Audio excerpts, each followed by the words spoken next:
In this video, I want to show you how to set up your HP Envi Photo 7975 using a USB cable instead of using Wi-Fi. So in this video, I'll be using a PC computer, but what I show you next also works with a Mac.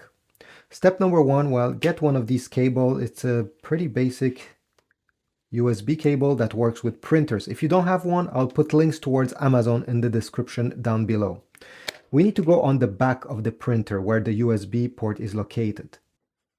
So this is the back, and if we take a look on the top right corner, this is where we need to connect this end of the cable.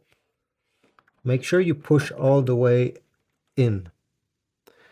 Then you can go ahead and connect the other end in your computer USB port. If your computer has USB Type-C ports only, well, they sell cables that are USB Type-C instead of USB Type-A, so you won't have to worry about this. Once both are connected, well, it's almost done. So you can open any files you wish to print on your computer. Select the print icon.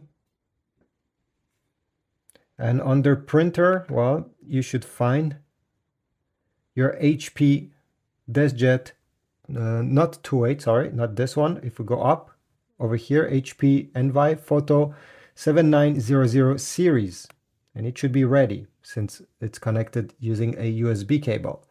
You won't need to download any kind of software to make this work. It works instantly if you're using a cable. So I'll press print. Okay, you can check these settings to make sure that this is what you want.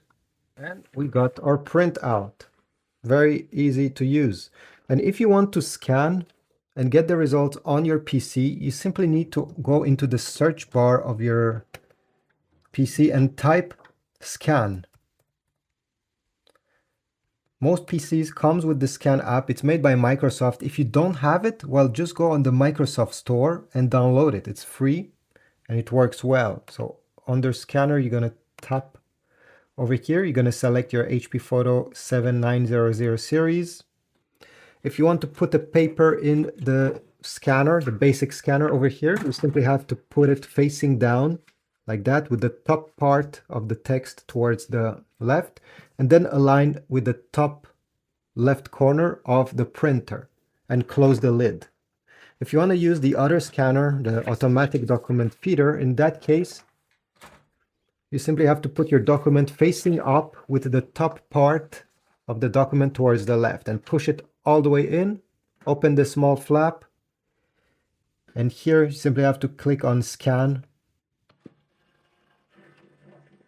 And as you see, it starts working and the result will be saved on your PC. You're going to get a confirmation message on the top of the display telling you it got saved.